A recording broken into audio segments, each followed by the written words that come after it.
First पारला माने 25 KG माने average आधा मन तो भाव लगे आधा मन जो भाई अपना माने हो जाब गुठीलाल हाँ सोमन भाई। नमस्कार खुलुमबाई, वेलकम टू मेरे चैनल। मेरे प्यारे दोस्तों को मैं आज आप लोगों के लिए दिसंबर महीना है अभी तो सर्दियों के मौसम में ये टमाटर खेत का कैसे बासाना है इसका वीडियो ला रहा हूँ। आप लोग मेरे वीडियो के अंत तक बने रहिए।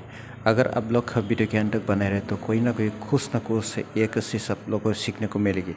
मेरे प्यारे मित्रों, मैं यह वीडियो बना रहा हूँ। ये जगह का नाम मैं बताता हूँ। ये हमारा असम नॉर्थ ईस्ट का ये सिरंग जिले के ये बिजनी सब डिस्ट्रिक्ट के अंतर्गत वो पश्चिम दिशा में 60 किलोमीटर डिस्टेंस यह मजराबारी 2 नंबर जो होता है वो फ्लड इफेक्टेड एरिया है।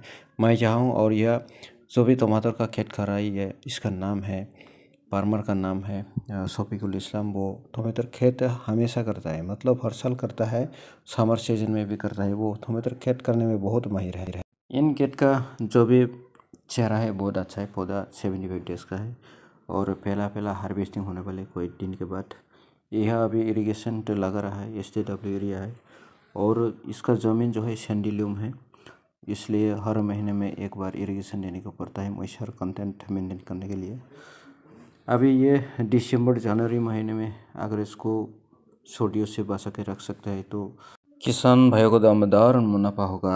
अभी मैं यहाँ जो देख रहा हूँ पौधे पर 2 प्रकार का बीमार हो रहे, एक है सिल्वी खरली वायरस और एक है लेड ब्लाइट। इन 2 प्रकार का बीमार से कैसे बचाना है ये पौधे को हम इसको बाद में बताएंगे। पहले अभी जो सर्दी का मौसम है करा ज़्यादा होता है और लंबी दिन तक जैसे 4 दिन 5 दिन 6 दिन 7 दिन ऐसे रहता है, तो इनसे कैसे बचाना है मैं इसको ऑर्गेनिक के लिए मतलब इंडिजिनस टेक्नोलॉजी में बताता हूँ। पहले हमें ये जो धान का पुराली जो होता है इसको 4 दिशाओं में जैसे उत्तर दक्षिण पूर्व पश्चिम 4 दिशाओं में इसको जमा के रखना है और सूखा हुआ जो भी गोबर है उसको एक टुकड़ी उसको एक साथ लगा के उसको जलाना है और जला के धुआं को पूरी तरह से चारों दिशाओं में खेत में फैल देना है ताकि कोहरा में बसे हुए पानी हट जाए और फसलों में छुपी हुई कीड़ा मकोड़ा जो है उसको भी भगाने में काम आए। प्यारे मित्रों, ये कीड़ा मकोड़ा और कोहरा को धुआं से भगाना यह मेरा सिर्फ बयान नहीं है, क्योंकि वो नेचुरल फार्मिंग का एक भाग है। प्राचीन दिन से चल के है, क्योंकि हमारा एग्रीकल्चर सेक्टर मतलब ऑर्गेनिक या नेचुरल फार्मिंग के ओर से आगे बढ़ना है, इसलिए हमें ये जो भी मेथड इसको अपनाना है। और इन फसल में जैसे मैंने 2 बीमार का जैसे बात बोला है, सेल्वी मतलब खरली वायरस और फंगल इन्फेस्टेशन।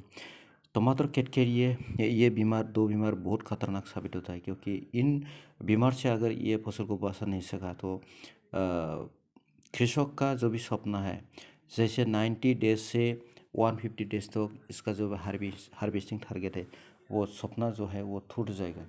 और ये जो आप लोगों को मैं ऑर्गेनिक जो भी दवा बताएंगे ये बहुत मददगार है, क्योंकि मैंने इसे टमाटर, बैगन और पेपर प्लांट में बहुत कई बार मैंने इसको प्रैक्टिस किया है। 100% पूरा गारंटेड है, मैं पूरा दावा गारंटी के साथ इसको मैं बताता हूँ कि ये पूरा मददगार है। आप लोग इसको फॉलो करो। हम अभी इसको बताता हूँ। अभी ये किसान का जो भी उम्मीद है कितना मिलने वाला है तो उसको मैं पूछताछ करते हैं, इसका बयान सुना देते हैं। किमान उत्पादन आइडिया আছে একটা বছর কিমান কিনি হয়? আমার উৎপাদন তো এই 5 পাল্লা মতন হয় আর কি। টার্গেট আর কি না, আধা মন হবে আর কি। মানে কিমান কিনি আছে এরিয়া মাটি? আমার ইয়াতে আছে আধা বিঘা। আধা বিঘা না, আধা বিঘা মানে যদি হয় একটা গছৰ যদি একটা গছৰ জীৱনত ফাৰ্ষ্ট ফাৰলা মানে আধা মনটো খাটাং আধা হওক দে ভাল, যেনেকৈ কষ্ট এনেকৈ ফল পাব লাগে। 25 কেজি হয় मिनिमम आधा मन। किशन भाई ने बोला अगर ये पौधा 2 महीना तक और टिकता है तो कम से कम एक पौधे में 20 से 30 किलो तक उत्पादन होगा। अभी मैं आप लोगों को बताने वाला हूँ, ध्यान से सुनिए। CLP और फंगल इन्फेस्टेशन और नहीं तो कोई भी किसी भी प्रकार का जो भी इन्फेस्टेशन हो उसको कैसे निपटाना है। तो आप लोग लेने नीम का पत्ता या आधा किलो नहीं तो 1 किलो और 250 ग्राम कासा हल्दी और 100 ग्राम लहसुन, उसको छिपना है ठीक से और 10 लीटर या 5 लीटर पानी में इसको ठीक से उबलना है और आधा उबल के उसको 12 घंटा तक उसको कूल डाउन करना है। 12 घंटे के बाद उसको इसको प्लास्टिक नीचे इसको फिल्टर करके आराम से जार में इसको डिपोजिट करके रख सकते हैं 6 मिनट तक। और इसको इस्तेमाल ऐसे करना है, हर टंकी पर 100 या 150 ml ऐड करना है। और आप जो इसको दोबारा इस्तेमाल करेंगे, मतलब 10 दिन के बाद इन मिश्रण का जो भी परफॉर्मेंस है, इतना अच्छा रिजल्ट मिलेगा, आप लोगों को खुश हो जाएगी।